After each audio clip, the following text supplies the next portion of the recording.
Hi bro. Mrs అనేది ఆర్తి కడవ్ దర్శకత్వం వహించిన 2025 హిందీ భాషా డ్రామా చిత్రం. ఇందులో నిషాంత్ దహియా మరియు కన్వల్జిత్ సింగ్తో పాటు లీడ్ రోల్లో సానియా మల్హోత్రా నటించారు. ఓ మహిళ తన వైవాహిక జీవితానికి సంబంధించిన అన్ని వివరణలతో ఈ కథ ఉంటుంది. సినిమా ప్రారంభంలో డ్యాన్స్ని ఇష్టపడే రిచా అనే అమ్మాయిని మనం చూస్తాం. దివాకర్ అనే అబ్బాయితో ఆమె వివాహం నిశ్చయం అవుతుంది. దివాకర్ వృత్తిరీత్యా డాక్టర్. అతనికి ఒక సొంత క్లినిక్ ఉంటుంది. రిచాకు అబ్బాయి మరియు అతని కుటుంబం చాలా అందంగా కనిపిస్తోంది. దివాకర్ ప్రవర్తన మరియు అతని ఉద్దేశాలు ఆమెకు చాలా సరిపోలి ఉండటంతో ఆమె సంతోషంగా అతన్ని పెళ్లి చేసుకుంటుంది. పెళ్లి తర్వాత రిచాకు అత్తవారింట్లో చాలా మంచి స్వాగతం లభిస్తోంది. పెళ్ళైన రోజు రాత్రి ఇద్దరూ చాలా హ్యాపీగా రొమాన్స్ చేస్తూ అలసిపోయి నిద్రపోతారు. మరుసటి రోజు ఉదయం రిచా వంటగదిలోనికి వెళ్తోంది. కానీ అప్పటికీ ఆమె అత్త ఆమెకు అక్కడ వంట వండుతూ బిజీగా కనబడుతోంది. రిచా వెంటనే నేను మిక్సీలో చట్నీ చేస్తాను అత్తమ్మ అని చెప్తోంది. దానికి ఆమె అత్త, మీ మామగారికి రోకలిపై రుబ్బే చట్నీ అంటేనే ఇష్టమమ్మా, మిక్సీలో తయారు చేసే చట్నీలో ఆయనకి రుచి అనిపించదంటారు అని అంటోంది. రిచాకు వంట వండేటప్పుడు మధ్య మధ్యలో ఏదైనా తినే అలవాటు ఉంటుంటుంది. సరే అని రిచా దివాకర్కి టీ ఇస్తోంది. ఇప్పుడు దివాకర్ మరో కప్పులో సగం టీ వేసి రిచాకి తాగమని ఇస్తాడు. అతని స్వీట్నెస్ చూసి రిచా మురిసిపోతోంది. ఆ రాత్రి అత్తమ్మ పాత్రలు కడుగుతుండగా రిచా దగ్గరకు వెళ్ళి, ఇవి ఇలా వదిలేయండి అత్తమ్మ, రేపు పని మనిషి వస్తోంది కదా, ఆమె కడుక్కుంటోంది అని అంటోంది. అయితే రాత్రిపూట వంటగదిలో అలాగా ఎంగిలి పాత్రలు ఉంచకూడదమ్మా అని అత్తమ్మ రిచాతో అంటోంది. అయితే నాకు ఇవ్వండి, నేను తోమేస్తాను అని రిచా అంటోంది. ఈ రోజుకి ఉన్నీలేమ్మా, నేను తోముకుంటాను, నువ్వు వెళ్ళి పడుకో అని అత్త అంటోంది. రిచా తన రూమ్లోకి వెళ్ళేసరికి దివాకర్ ఫుల్ మూడ్లో ఉంటాడు. అతను ఇంకా ఆట మొదలు పెడదాం అనుకునేలోపు రిచా అడ్డు చెప్తోంది. ఈరోజు చాలా ఎక్కువ తిండి తినేశాను, అందుకు నాకు అస్సలు మూడ్ లేదు, సో ఈరోజు వద్దులేండి అని అంటోంది. కానీ దివాకర్ మాత్రం అస్సలు ఆగడు. ఆమె ఆపేందుకు ప్రయత్నిస్తుంది, కానీ అతను మాత్రం కొంపలంటుకుపోయేలా తన పంతాన్ని నెగ్గించుకుంటూ పని పూర్తి చేసుకుంటాడు. ఇంతలో అత్తమ్మ కిచెన్ మొత్తం శుభ్రం చేసి రాత్రి 12:30కి పడుకోవడానికి వెళ్తుంటుంది. ఆమెకు రోజు పడుకునేసరికి అంతే టైం అవుతుంటుంది. అయితే రిచాకి అసలు దివాకర్ ఇప్పుడు ఏం చేశాడో ఏమీ అర్థమవదు. ఆమె ఖండిస్తూ ఉన్నా సరే పట్టించుకోకుండా ఆమె ప్రమేయం లేకున్నా తన కోరిక తీర్చుకుంటాడు. అయితే రిచాకి మాత్రం ఇప్పుడు చాలా వికారంగా అనిపిస్తుంటుంది. అత్తగారు రోజు ఉదయం 6 గంటలకు మేల్కొంటారు. నిద్ర లేవగానే ఆమె తన పని మొదలు పెడుతోంది. తన భర్త బట్టలు తీసి మంచంపై ఉంచి ఆయన లేవకముందే చెప్పులు తీసి మంచం దగ్గర ఉంచుతోంది. తరువాత ఆయన లేవగానే అతనికి వాము నీళ్లను అందించి వంటగదిలో పని చేసుకోవడానికి వెళ్తుంటుంది. అయితే ఇంతలో బ్రేక్ఫాస్ట్ రెడీ అవుతుంది. దివాకర్ మరియు మామగారు టేబుల్పై కూర్చుంటారు. రిచా త్వరగా వేడివేడి రొట్టెలు ఇస్తుండగా మామగారు ఆమెను అడ్డగించి, ఎడమ చేతితో కాదమ్మా, ఎడమ చేతితో బిచ్చగాలకు కూడా మనం ఆహారం ఇవ్వము అంటారు. రోజు ఉదయాన్నే దివాకర్ టెన్నిస్ ఆడడానికి వెళ్తాడు. మామగారు న్యూస్ పేపర్ చదివి సేవకుడితో ఉల్లంతా మాలిష్ చేయించుకుంటుంటారు. అయితే రిచా వంటగదిలో పని చేస్తుండగా దివాకర్ గట్టిగా కేకలేసి ఆమెను పిలుస్తాడు. ఏమిటో అని పని ఆపుకొని ఆమె వెళ్ళేసరికి పక్కనే ఉన్న కబ్బోర్డ్ నుంచి బట్టలు తీసి బయట పెట్టి వెళ్ళమంటాడు. సరే అని ఆమె అతని డ్రెస్ తీసి ఇచ్చి వెళ్తుంటే మళ్ళీ పిలిచి అండర్వేర్ బనియాన్ కూడా తీసి పెట్టమంటాడు. ఆమె మళ్ళీ అవి ఇచ్చి సరిపోతుందా లేకపోతే తొడగమంటారా అని సరదాగా జోక్గా అనేసి మళ్ళీ వంటగదిలో పని చేసుకోవడానికి వెళ్ళిపోతుంది. సరే అని రిచా అత్తగారిని కూడా కూర్చొని వేడివేడిగా రొట్టెలు తినమని అంటోంది. ఇది విని మామగారు, ఆవిడ ఇప్పుడు అర్జెంటుగా తినేసి ఏమైనా క్లినిక్లకి గట్టా వెళ్ళాలా ఏంటి అంటారు. ఇంతలో అత్తగారు దివాకర్కి వడ్డించమని రిచాతో అంటోంది. రిచా దివాకర్కి రొట్టెలు ఇచ్చి మామగారి కోసం రొట్టెలు తెస్తుండగా ఆయన టీ తెమ్మని ఆర్డర్ వేస్తారు. ముందు రోజులా ఈరోజు కూడా దివాకర్ ఆ టీని ప్రేమగా పంచుకుంటాడని ఆమె ఎదురు చూస్తోంది. కానీ ఇద్దరూ తమ ఆహారాన్ని తినేసి తమంతట తాముగా బయటకు వెళ్ళిపోతారు. ఇప్పుడు రిచా కొద్దిగా డిసప్పాయింట్ అవుతోంది. వాళ్ళిద్దరూ వెళ్ళిన తర్వాత ఆడోళ్ళిద్దరూ తినడానికి కూర్చుంటారు. రిచాకు బబిల్ అనే స్నేహితురాలు ఉంటుంది. ఆమె కూడా ఒక డాన్సర్ అవడంతో తరచూ రిచాని రిహార్సల్స్కి రమ్మని పిలుస్తుంటుంది. కానీ రిచాకి ఇంటి పనులతోనే సరిపోతుంది. సో ఆమెకు టైం దొరకదు. అయితే దివాకర్కి ఒక చెల్లెలు ఉంటుంది. ఆమె తన భర్తతో విదేశాల్లో కాపురం ఉంటుంది. ఇప్పుడు ఆమె ప్రెగ్నెన్సీతో ఉండటం వల్ల తన తల్లిని సహాయం కోసం పిలుస్తోంది. రిచా కూడా మీరు వెళ్ళండి అత్తమ్మ, ఇక్కడ సంగతులన్నీ నేను చూసుకుంటాను అని చెప్పి పిండి వంటకాలు, స్వీట్సు ఇంకా అన్నీ తయారు చేస్తూ అత్తగారు వండుతుంటే నేర్చుకుంటూ మధ్య మధ్యలో రుచులు చూస్తూ చాలా చురుకుగా సంతోషంతో అత్తగారిని తన కూతురు దగ్గరికి పంపుతుంది. మరుసటి రోజు పొద్దున్నే రిచా ఇప్పటిలాగే త్వరగా లేచి టీ చేసి మామగారికి ఇస్తుంటే మీ అత్తగారు నాకు పొద్దున్నే వామునీళ్ళు ఇస్తుంది అని అంటాడు. రిచా వెంటనే ఆయనకి వామునీరు సిద్ధం చేసి ఇస్తోంది. అప్పుడు ఆమె త్వరగా బ్రేక్ఫాస్ట్ సిద్ధం చేయడం ప్రారంభిస్తోంది. వాళ్ళు టిఫిన్స్ కూడా భోజనానికి సమానంగా తింటారు. రిచా రోకలి మీద చట్నీ రుబ్బుతున్నప్పుడు ఆమె కంటిలో మిరపకాయ పడుతోంది. దీనివల్ల లేట్ అవుతోందని ఆమె చట్నీని మిక్సీలో రుబ్బుతోంది. అయితే మామగారికి ఆ మిక్సర్ శబ్దం స్పష్టంగా వినబడుతోంది. ఇంతలో ఇద్దరూ టిఫిన్ తినడానికి టేబుల్పై కూర్చున్నాక దివాకర్ ఏంటి కేవలం రొట్టెలు మాత్రమేనా అని అంటాడు. అది విని రిచా పాపం మళ్ళీ వేడివేడిగా పుల్కాలు వేసి వాళ్ళకి పెడుతోంది. ఇంతలో మామగారు చట్నీ వైపు చూస్తూ నాకు కొద్దిగా పెరుగు ఉంటే ఇచ్చి అమ్మా అని అడుగుతాడు. రిచా అతనికి పెరుగు ఇచ్చిన తర్వాత మీ అత్త అయితే చట్నీని రోకల మీద రుబ్బి నాకు పెడుతోంది. నీకంటే చేతులు సుకుమారంగా ఉంటాయి కదా, రోకల మీద రుబ్బితే చేతులు మండుతాయి. అయినా నీకు అలవాటు లేదు కదా, నువ్వు ఒక్కదానివి ఎన్ని పనులని చేస్తావులే అని అంటాడు. అతను చట్నీని అస్సలు ముట్టుకోడు. పనికి వెళ్లే ముందు దివాకర్ రిచా దగ్గరకు వచ్చి నాకు త్వరగా కిస్సీ ఇవ్వు, ముద్దు పెట్టుకో అని అడుగుతాడు. దానికి ఆమె వద్దు బాబు, పొద్దున్నుంచి పని చేసి నా నుంచి దుర్వాసన వస్తుంది అని అంటోంది. దానికి దివాకర్ వంటగదిలో వాసన ప్రపంచంలో అత్యుత్తమ సువాసనను కలిగి ఉంటుంది అంటూ అక్కడి నుంచి వెళ్ళిపోతాడు. అందరూ వెళ్ళిన తర్వాత రిచా మురికి పాత్రలన్నిటినీ ఒంటరిగా శుభ్రం చేస్తోంది. ఇంకా పూర్తి వంటగదిని శుభ్రపరుస్తోంది. తర్వాత ఆమె ఒక నిట్టూర్పు తీసుకొని ఇయర్ బడ్స్ పెట్టుకొని ఆమె పాత డ్యాన్స్ వీడియోలను చూడటం ప్రారంభిస్తోందో లేదో వెంటనే సర్వెంట్ అక్కడికి వచ్చి ఒక సంచిలో ఆమెకు మటన్ ఇచ్చి సార్ లంచ్కి మటన్తో భోజనం సిద్ధం చేయమన్నారమ్మా అని చెప్పి వెళ్ళిపోతాడు. ఇలాగ కూర్చుందో లేదో మళ్ళీ ఆమెకు పని తగిలింది. అయినా విసుక్కోకుండా మూడ్ సరిచేసుకొని చెవుల్లో ఇయర్ బడ్స్ పెట్టుకొని ఆమె పాట వింటూ డ్యాన్స్ చేస్తూ హుషారుగా వంట చేయడం మొదలు పెడుతోంది. ఇంతలో మామగారికి ఎక్కడికో బయటకు వెళ్ళే టైం అవడంతో తన చెప్పులు బయట పెట్టడం కోసం రిచాను గట్టిగా పిలుస్తాడు. కానీ ఇయర్ బడ్స్ ఉండడం వల్ల ఆమెకు ఏమీ వినబడదు. గట్టిగా కేకలు వేసిన రిచా రాకపోవడంతో తానే చెప్పులు తీసి కిచెన్లోకి వెళ్ళి తన కోడలు బిజీగా డాన్స్ చేయడం చూస్తాడు. మామగారిని హఠాత్తుగా చూసిన తర్వాత రిచా షాక్ అవుతోంది. అయితే తన అసంతృప్తిని వ్యక్తం చేయడానికి మామగారు తలుపు దబేల్మని గట్టిగా వేసి బయటకు వెళ్ళిపోతాడు. దివాకర్కి లంచ్ టైం అవుతోంది. కానీ ఇంట్లో లంచ్ తయారు అవ్వకపోవడంతో అతనికి లంచ్ అందదు. మధ్యాహ్నం మామగారు తినడానికి కూర్చున్నప్పుడు రిచా క్షమించండి మామగారు, మాంసం ఎంతసేపు అయినా ఉడకలేదు, అందుకే చాలా సమయం పట్టింది అని అంటోంది. ఓహో, నువ్వు కుక్కర్లో ఉండవు కదా, అయితే ఇది పులావ్ అయి ఉంటుందిలే, బిర్యానీ కాదు. దమ్ బిర్యానీ అంటే తక్కువ మంట మీద నెమ్మదిగా ఉడకాలి అని మామగారు అంటారు.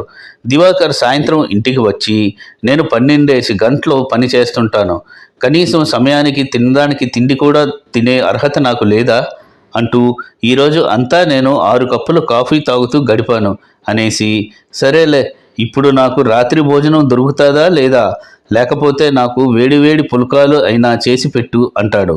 ఇంతలో మామగారు తన భార్యతో మాట్లాడుతూ మీరు మీ అసిస్టెంట్కి కుండలో బిర్యానీ చేయడం నేర్పించలేదేమి అని అడుగుతాడు. దానికి ఆమె కొన్ని వారాలు మీరు పులావ్ తిని అడ్జస్ట్ అవ్వండి, నేను వచ్చాక మళ్ళీ మీకు బిర్యానీ చేసి పెడతాను అంటోంది. తినడానికైతే నేను ఏదైనా తినేస్తాను, కానీ కోడలికి ఇల్లు చక్కబెట్టడం నేర్పించాలి కదా మీరు అని అంటూ కనీసం డస్టింగ్ అయినా సరిగ్గా చేయమని చెప్పండి, లేకపోతే నాకు ఎలర్జీ పెరిగితే మన హాస్పిటల్లోనే చేరాల్సి వస్తుంది అని చమత్కారంగా అంటారు మామగారు. అయితే అత్తగారు రిచాకి డస్టింగ్ చేయమని చెప్పడంతోనే ఆమె దుమ్ము ధూళి ఇంకా ఇంటిలో మట్టిని చాలా శుభ్రంగా శ్రద్ధతో దులుపుతోంది. తర్వాత ఆమె చాలా ఇష్టంతో వంట చేసి మామగారికి పెడుతోంది. అప్పుడు ఆమె ఎలాగుంది మామగారు అని అడుగుతోంది. కానీ అతను మాత్రం తింటుంటాడు తప్ప ఏమీ జవాబు ఇవ్వడు. కొన్నిసార్లు ఎవరైనా ఎంతో ప్రేమతో ఆహారం వండినప్పుడు తినే వ్యక్తి ఏదైనా చెప్పాలని ఆశిస్తారు. కానీ అతను ఏమీ చెప్పనప్పుడు వంట వండే వ్యక్తికి చాలా కష్టంగా ఇంకా బాధగా అనిపిస్తుంటుంది. ఇది ఇలా ఉంటే వంట పాత్రలన్నీ కడిగిన తర్వాత రిచా దివాకర్కి భోజనం పంపి తాను తినడానికి కూర్చుంటుంది. రాత్రి ఒంటరిగా ఉన్నప్పుడు రిచా దివాకర్తో ఈరోజు మధ్యాహ్నం చాలా బిర్యానీ మిగిలి ఉంది కాబట్టి ఇప్పుడు అది తినేద్దామని అంటోంది. కానీ దివాకర్ వద్దు, ఇప్పుడు ఏదైనా తేలిగ్గా పుల్కా వంటివి తిందామంటాడు. అది విని రిచా నిరుత్సాహంతో పాపం మొహం చాటేసి తన తల్లితో మాట్లాడుతుంది. ఇక్కడ తనకి సహాయం చేయడానికి ఎవరూ లేరని, ఆమె ఒంటరిగా అన్ని పనులు చేయవలసి వస్తుందని రిచా చెబుతోంది. మామగారికి నా వంటలు అస్సలు నచ్చడం లేదు. వంట కోసం ఒక కుక్కును పెట్టుకుందామని అడుగుదాం అనుకుంటున్నానమ్మా, నువ్వేమంటావు అని చాలా నిరుత్సాహంగా అడుగుతోంది. వద్దు వద్దు, ఇప్పుడు ఏవి మాట్లాడుకు. నువ్వు ఇప్పుడే కొత్తగా వెళ్ళావు కదమ్మా అక్కడికి, కొద్దిగా అడ్జస్ట్ అయిపో అని వాళ్ళమ్మ అంటోంది. నేను అన్నీ సర్దుకుపోతూనే ఉంటున్నానమ్మా. మిగిలిన అన్నం అయితే నేను తింటున్నాను లేదా పారవేయవలసి వస్తుంది అని చెప్తోంది. అయితే లెక్క చూసి సరిపడేంత వండు అని వాళ్ళమ్మ అంటోంది. అంతా లెక్క ప్రకారమే వండుతున్నాను తల్లి. సర్లే, నువ్వు చెప్పినట్లే చేస్తానులే.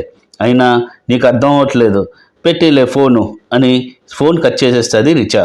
అందరూ డిన్నర్ తినేసిన తర్వాత రిచా పాత్రలు తోముతుంటే ఇంతలో బేసిన్ జామ్ అయిపోతుంది.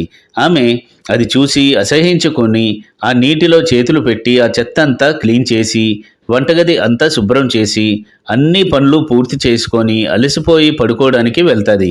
ఇంతలో దివాకర్ వచ్చి ఆమె ఫీలింగ్స్ ఇంకా ఇష్టంతో పని లేకున్నా పట్టించుకోకుండా ఆమె పైకి ఎక్కేస్తాడు. ఆమెకు చాలా చిరాకు అనిపిస్తుంది. కానీ ఏమీ అనుకున్నా పడుకుండిపోతుంది. మరుసటి రోజు పాత్రలు కడుగుతుండగా బేసిన్ పైప్ లీక్ అవడం రిచా గమనిస్తుంది.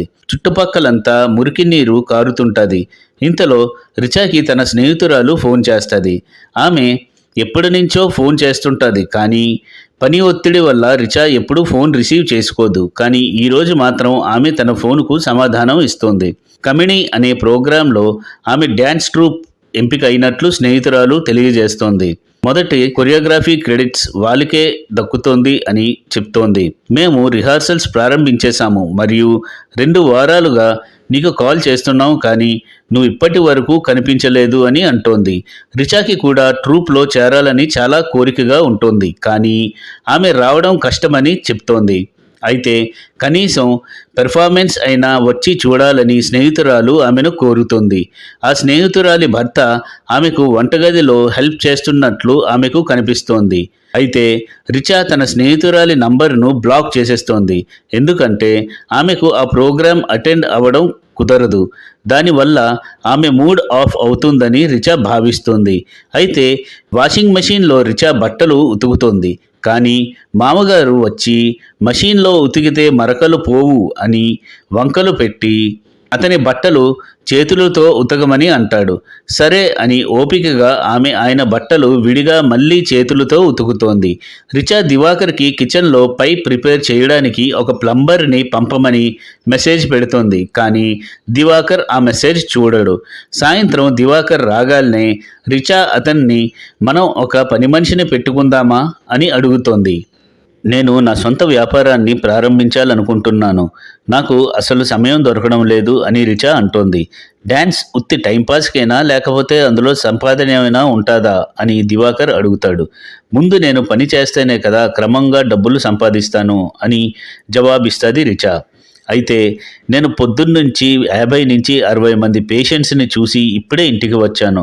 ఇంట్లోకి అడుగుపెట్టిన వెంటనే నువ్వింకా ఏదో ఒకటి మొదలు పెట్టకు, నన్ను కొంచెం ఊపిరి పీల్చుకోనివ్వు అంటాడు దివాకర్. ఇంకో పక్క లీకేజ్ క్రమంగా పెరుగుతూ ఉంటుంది. దివాకర్ రూమ్ నుండి రిచాకి ఫోన్ చేసి పని అయిపోయిందా అని అడుగుతాడు. అప్పుడు రిచా లేదు, ఇంకా పాత్రలు మిగిలి ఉన్నాయి అని చెప్తోంది. రిచాకి పని ఒత్తిడి వల్ల ఈరోజు పూర్తిగా మూడ్ ఆఫ్లో ఉంటుంది. ఇప్పుడు రూమ్లోకి వెళ్తే ఆమె ఇష్టంతో ప్రమేయం లేకుండా దివాకర్ ఆమెను మంచంపైకి తోసేస్తాడని గ్రహించి ఆ తలనొప్పి అంతా ఎందుకని ఆమె బయట సోఫాపై పడుకుంటూ పోతుంది. మరుసటి రోజు రిచా తనకు పీరియడ్స్ మొదలయ్యాయి అని దివాకర్కి చెప్పగా, ఇప్పుడు నీకు రెస్ట్ కావాలి కాబట్టి నువ్వు కిచెన్లోనికి వెళ్లకుండా రెస్ట్ తీసుకో అని దివాకర్ అంటాడు. టీ బ్రేక్ఫాస్ట్ నేను చూసుకుంటాను అని బయట నుండి బ్రేక్ఫాస్ట్ తెస్తాడు. ఇప్పుడు దివాకర్ క్లినిక్ నుండి ఒక మహిళను ఇంటికి శుభ్రం చేయడానికి పంపుతాడు. రిచా డస్టింగ్ చేయబోతుంటే ఆ మహిళ, నువ్వు రెస్ట్ తీసుకో అమ్మా, ఇదే అవకాశం, ఈ ఇంటి ఆడవాళ్ళకి విశ్రాంతి దొరకడం చాలా కష్టం అని సహానుభూతి చూపిస్తూ అంటోంది. అయితే ఈ ఇంటిలో పని చేయడానికి ఎవరైనా పని మనిషి దొరుకుతుందా అని రిచా అడగగా, నేను చాలామందిని తెచ్చాను కానీ ఒక్కరు కూడా మీ ఇంట్లో ఉండలేదని సమాధానం ఇస్తోంది. ఇప్పుడు రిచా పీరియడ్స్తో ఉన్నంత వరకు ఆమె వంట చేయడం వంటి ఇంటి పనులన్నీ ఆ మహిళే చేసేది. దివాకర్ మరియు మామగారికి రుచికరమైన ఆహారాన్ని తినే అలవాటు ఉంది. అయితే వాస్తవానికి ఆ స్త్రీ ఆమె ఏటి తింటే ఆ డిషే సిద్ధం చేసి టేబుల్పై ఉంచేసేది. రిచాకు పీరియడ్స్ ఎప్పుడు అయిపోతాయా, ఎప్పుడు ఆమె వండే వంటకాలు తిందామా అని ఇద్దరూ ఎదురు చూస్తుంటారు.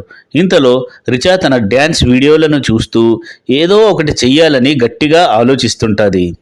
రిచా ఒక డ్యాన్స్ అకాడమీలో డ్యాన్స్ టీచర్ పోస్ట్కి దరఖాస్తు చేసుకుంటుంది. ఆమె పీరియడ్స్ అయిపోయాక రిచా డ్యాన్స్ టీచర్ ఉద్యోగంలో చేరాలని ఆలోచిస్తున్నట్లు మామగారితో చెప్తోంది. తను చిన్నప్పటి నుంచి డ్యాన్స్ చేస్తున్నానని, 4 సంవత్సరాల నుంచి డ్యాన్స్ నేర్పుతున్నానని, మరియు తనకు సొంత డ్యాన్స్ ట్రూప్ కూడా ఉంది అని చెప్తోంది. ఇదంతా విని దివాకర్, ఇది నీ హాబీ కదా, హాబీని ఉద్యోగంగా ఎవరైనా మార్చుకుంటారా అని అడుగుతాడు. మామగారు కూడా వెంటనే దివాకర్తో ఏకీభవించి, అవునవును, ఇంకా ఇది మా కుటుంబానికి సరిపడదు అంటాడు.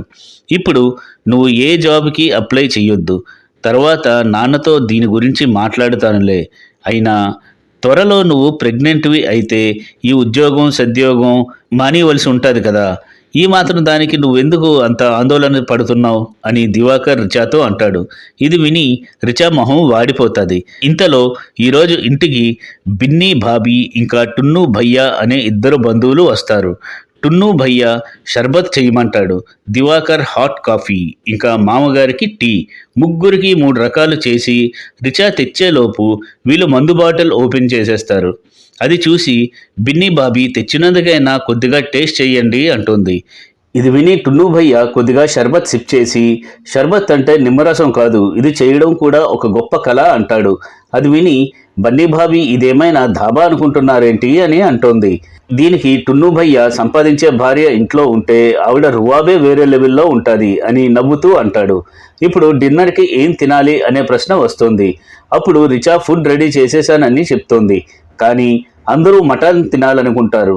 ఇంతలో టున్ను భయ్య, నేను మటన్ కర్రీ వండుతాను, ఈరోజు నేను మీకు నా చేతులతో వండిన మటన్ని తినిపిస్తాను అని మటన్ కర్రీ వండుతాడు. కానీ వంటగది మొత్తం చెల్లా చెదురుగా చేసేస్తాడు. వంటగది చెత్త డబ్బాలా కనిపిస్తుంటుంది. రాత్రి ఆ కిచెన్ని క్లీన్ చేయడానికి వెళ్తుంటే రిచాకు అది ఒక యుద్ధంలా కనబడుతుంది. ఇంతలో మళ్ళీ వాళ్ళు 3 గ్లాసులు షర్బత్ తెమ్మని ఆర్డర్ వేస్తారు. మరుసటి రోజు ఉదయాన్నే 4 గంటలకి అలారం పెట్టుకొని రిచా వాళ్ళకి టేస్టీ ఫుడ్ రెడీ చేసి అందరికీ టిఫిన్స్ వడ్డించి వాళ్ళకి లంచ్ పంపిన తర్వాత ఆమెకు ఈరోజు ఇంటర్వ్యూ ఉంటుంది. దానికోసం ఆమె వెళ్ళడానికి సిద్ధం అవుతుండగా మామగారు వచ్చి, ఎక్కడికి వెళ్తున్నారు మీరు అని అడుగుతారు. రిచా, ఇలాగా ఇంటర్వ్యూకి వెళ్తున్నాను మామయ్య అని తన అభిప్రాయాన్ని చెప్పినప్పుడు మామగారు, నేను దీనికి నిరాకరించాను, అయినా మీరు ఎందుకు వెళ్తున్నారు అని. ఈ అత్తమ్మ కూడా ఎకనామిక్స్లో PhD చేసింది, కానీ ఇల్లు మరియు పిల్లలకే తన మొదటి ప్రయారిటీ ఇచ్చింది అని అంటారు. రిచా అతనిని ఒప్పించడానికి ప్రయత్నిస్తోంది, కానీ ఆయన అస్సలు ఆమె మాట వినడు. ఆయన విన్నట్లు ఆమె మాటలని పట్టించుకోడు. అలాంటి సమయంలో రిచా ఏం చేస్తోంది?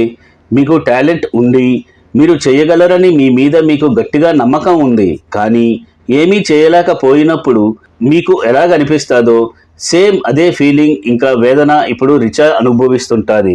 నెక్స్ట్ సీన్లో రిచా ఇంకా దివాకర్ రిచా స్నేహితురాలి ఇంట్లో డిన్నర్కి వెళ్తారు. తిన్న తర్వాత దివాకర్ ఎంగిలి ప్లేట్లు తీస్తుంటాడు. అది చూసి రిచా నవ్వుతూ అబ్బో మీరు ఇక్కడ చాలా సహాయం చేస్తున్నారే అని అంటోంది. ఏ నేను ఎప్పుడూ నీకు సహాయం చేయలేదా అని దివాకర్ అంటాడు.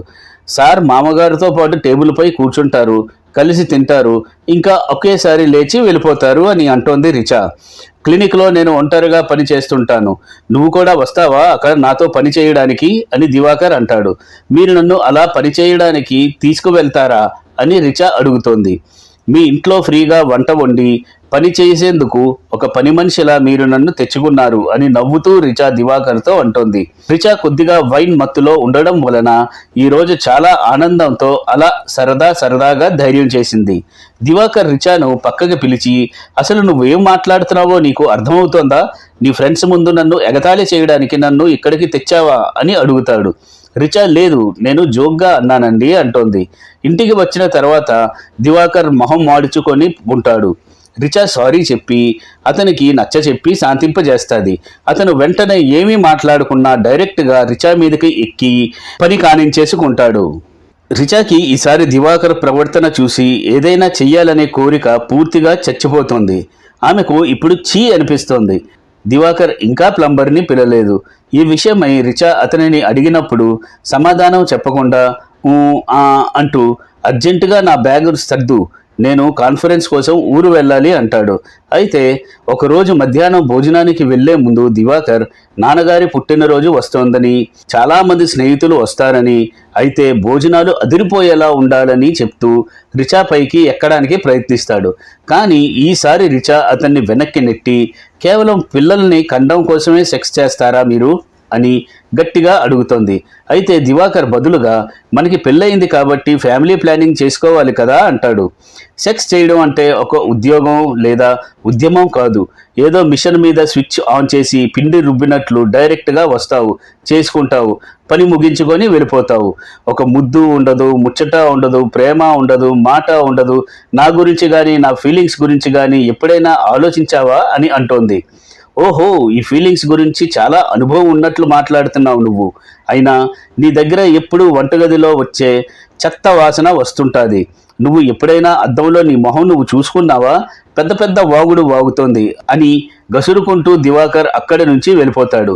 ఇంతలో కర్వా చౌత్ అనే పండగ రోజు వస్తోంది. నేను మీ అత్తగారి డ్యూటీ చేయడానికి వచ్చాను అంటూ దివాకర్ మేనత్త ఇంటికి వస్తోంది. ఆంటీజీ లీకేజ్ చూసి రిచాను తిడుతోంది. ఇల్లు ఎంత శుభ్రంగా ఉంటే ఇంట్లో మనుషులు అంత బాగుంటారు అంటూ, వంట చేయడం నాకు చాలా ఇష్టం, మీ అత్తగారికి వంట నేనే నేర్పించాను అని అంటోంది. రిచా తన డ్యాన్స్ వీడియోలను ఆమెకు చూపిస్తూ తనకు డ్యాన్స్ అంటే చాలా ఇష్టమని చెప్తోంది. భోజనం చేసేటప్పుడు మామగారు ఉపవాసం వల్ల ఆరోగ్యానికి కలిగే లాభాలు, సైంటిఫిక్ రీజన్స్, పెద్దలు దాన్ని ఎందుకు సృష్టించారు అనే వాటి గురించి జ్ఞానం పంచుతుంటారు. ఆయన మాటలకి ఆయన చెల్లెలు అవును కరెక్టే రైటే అంటూ సమర్థిస్తుంటుంది. ఆంటీజీ కూడా కర్వా చౌత్ వ్రతం చేస్తుంటుంది. కానీ ఆమె మలబద్ధకంతో బాధపడుతూ ఉండడం వల్ల ఆమె ఇబ్బంది పడుతుంటుంది. ఆమె బాధ చూసి రిచా ఆమెకు మందులు వేసుకోమని సలహా ఇస్తుంది.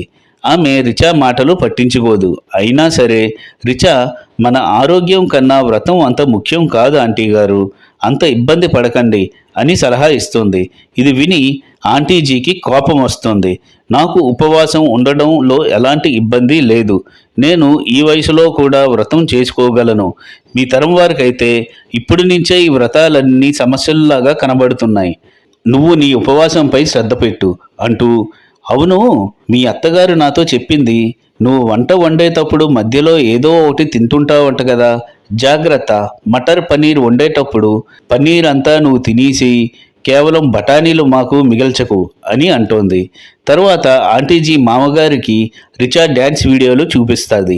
వెంటనే దివాకర్ రిచా దగ్గరకు వచ్చి, నీ డ్యాన్స్ వీడియోలు సోషల్ మీడియాలో ఎందుకున్నాయి, వాటిని ప్రైవేట్లో ఎందుకు పెట్టలేదు, అర్జెంటుగా అవన్నీ డిలీట్ చేయి లేకపోతే బాగోదు అంటాడు. ఇది విని రిచాకి చాలా చిరాకు అనిపిస్తుంది. ఆమె, నేను ఇవి డిలీట్ చెయ్యను అని స్పష్టంగా తిరస్కరిస్తుంది. నువ్వు ఏం చేసుకుంటావో చేసుకో అంటుంది. కర్వా చౌత్ వ్రతం ముగించే రోజు వస్తుంది. రిచా ఆ పండుగ రోజంతా ఏడుస్తూ గడుపుతోంది. అందరూ వ్రతాన్ని ముగిస్తారు. రిచా విషయంలో మాత్రం అసలు పండుగ ఎమోషన్ ఉండదు, ప్రేమ ఉండదు, అంతా ఫార్మాలిటీగా ఏదో ఆర్టిఫిషియల్గా జరిగిపోతుంది అంతే. ఇంతలో మామగారు పుట్టినరోజు వస్తుంది. ఇల్లంతా అతిథులతో సందడి సందడిగా పార్టీ చేసుకుంటుంటారు. రిచా మాత్రం ఒక్కదాయే వంటగదిలో కూర్చొని ఉండి ఎవరు ఏం ఆర్డర్ వేస్తే అది అందిస్తుంటుంది. ఆమె చాలా దుఃఖంతో ఉంటుంది. ఇంతలో 9 విభిన్న రుచులతో 9 గ్లాసులు షర్బత్ తయారు చేయమని బయట నుండి ఆర్డర్ వస్తుంది. పార్టీలో టున్ను భయ్య కథక్ డ్యాన్స్ స్టెప్స్ వేస్తూ దివాకర్ని పిలిచి, ఇదిగో నీ భార్య డాన్స్ స్టెప్స్ నేను వేస్తున్నాను చూడు అంటాడు. వెంటనే దివాకర్ కిచెన్లో ఉన్న రిచా దగ్గరికి వెళ్ళి, నిన్ను వీడియోస్ డిలీట్ చేయమన్నాను కదా, నువ్వెందుకు ఇంకా డిలీట్ చేయలేదు? నీ వల్ల అందరి దగ్గర నా పరువు పోతుంది అని చాలా కోపంతో అనాల్సినవన్నీ అనేసి అక్కడి నుంచి వెళ్ళిపోతాడు. రిచా మాత్రం ఏమీ మాట్లాడకుండా అలాగ కామ్గా కూర్చొని వింటుంటుంది. ఇంకో పక్క కిచెన్ సింక్లో లీకేజ్ మరీ ఎక్కువగా పెరిగిపోతుంది. ఆ చెత్త నీరు బకెట్ పూర్తిగా నిండిపోయి నేల మీదకి పారుతుంటుంది. ఇంతలో దివాకర్ బయట నుండి గట్టిగా అరుస్తూ, ఇంకా మాకు షర్బత్ ఎందుకు అందలేదు, అర్జెంటుగా చేసి పంపించు అని కేకలేస్తాడు. బాస్ అంతే, రిచాకి ఒక్కసారిగా తిక్కలెగుస్తుంది. ఆ చెత్త నీటితో ఉన్న బాల్టీని తీసి అందులో నీటిని గ్లాసుల్లో నింపి తిన్నగా తీసుకువెళ్ళి బయట టేబుల్ మీద పెట్టి, ఇప్పుడు తాగండి షర్బత్ అని అక్కడి నుంచి ఆవేశంతో కిచెన్లోకి వెళ్ళి నించుంటుంది. ఇంతలో దివాకర్ చాలా కోపంతో వంటగదిలోనికి వస్తాడు. అయితే రిచా మిగిలిన మురికి నీరుతో ఉన్న బకెట్ తీసి ఆ నీటిని దివాకర్ మొహంపై ఉంపేసి అక్కడి నుంచి తన కారు తీసుకొని తిన్నగా తన తల్లిదండ్రుల ఇంటికి వెళ్తోంది. రిచా జరిగిందంతా వాళ్ళతో చెప్తోంది. ఆమె మాటలన్నీ భావాలని వాళ్ళు అర్థం చేసుకోకుండా తిరిగి ఈమెనే, బస్ ఈ మాత్రం దానికే అత్తగారి ఇల్లు వదిలేసి వచ్చేస్తావా, పద మేము నీతో వస్తాము, మనం వెళ్ళి వాళ్ళని క్షమించమని అడుగుదాము అని అంటారు. ఇంతలో రిచా తమ్ముడు బయట నుండి ఇంటికి వచ్చి దాహంగా ఉంది అని మంచినీళ్లు అడుగుతాడు. వెంటనే రిచా వాళ్ళమ్మ రిచాతో, వెళ్ళి నువ్వు చల్లటి నీళ్లు తాగి తమ్ముడికి కూడా ఇవ్వు అంటోంది. వెంటనే రిచా త్రాచిపాములాగా లేచి సీరియస్గా, లేదు నేను మంచినీళ్ళు అడిగి ఇవ్వను, ఏం వాడు తీసుకోలేడా, తాగలేడా, మీలాంటి కుటుంబ సభ్యులే పిల్లల్ని పాడు చేస్తున్నారు అంటోంది. ఇప్పుడు నువ్వు ఎందుకు అంత కోపగించుకుంటున్నావే అని రిచా వాళ్ళ అమ్మ ఆమెను అడుగుతోంది. కొడుకు కూతురు అని మీరు చూపెట్టే వ్యత్యాసం నాకు అస్సలు నచ్చలేదు. కొడుకుకి మీరు ఇచ్చే విలువ గౌరవం ఎంత ఉంటుందో కూతురికి కూడా అంతే సమానంగా ఉండాలి అని రిచా అంటోంది. ఇలా చెప్పి రిచా తన రూమ్లోనికి వెళ్ళిపోతుంది. కొన్ని రోజుల తర్వాత ఇప్పుడు దివాకర్ రెండవ పెళ్లి చేసుకున్నాడు. అది మనం ఇప్పుడు చూస్తాము. కోడలు హోదాలో కొత్త ఇంటికి తన ఫ్యామిలీని, ఫ్రెండ్స్ని అందరినీ వదిలేసి ఇంకో కుటుంబంలోకి అడుగుపెట్టి ఎంతో సంతోషంగా ఎలాంటి స్వార్థము లేకుండా అందరికీ సేవలు అందిస్తూ ఎంతో ఆనందంగా కనబడుతుంది ఆ కొత్త కోడలు పిల్ల. కానీ దివాకర్ అండ్ ఫ్యామిలీ దృష్టిలో ఆమె కొత్త కోడలు కాదు, రిచాలాగా అదే పని చేస్తున్న పని మనిషి అని ఇంటికి తీసుకువచ్చారని మనకి అర్థమవుతోంది. గేదెలు కుడితి తాగినట్లు టేబుల్ మీద కూర్చొని వారు తినే విధానం చూస్తే మనకి ఆ విషయం స్పష్టంగా అర్థమవుతోంది. రిచా ఏం చేయాలనుకున్నదో అదే పని చేస్తూ ఇప్పుడు డ్యాన్స్ టీచర్గా మారి మరొకరి కీలుబొమ్మల పని మనిషిలా మారకుండా తన కోసమే బ్రతుకుతున్న ఒక సాహస మహిళను మనం రిచాలో ఇప్పుడు చూస్తాం. అయితే మహిళల్లారా, పెళ్ళి అనగానే యాంగ్జైటీగా ఫీల్ అయిపోయి అసలు విషయాలు మర్చిపోకుండా మీ ఒపీనియన్స్ అండ్ ప్రయారిటీస్ని ఒక పేపర్ మీద రాసుకొని పెళ్లి చూపుల రోజుని వాటిని క్లియర్గా చెప్పి రిచా లాంటి సిచ్యువేషన్స్ నుండి తప్పించుకోండి. Thanks for watching. వీడియో నచ్చితే లైక్ చేసి సబ్స్క్రైబ్ చేసి ఇంకా షేర్ చేయండి బ్రో.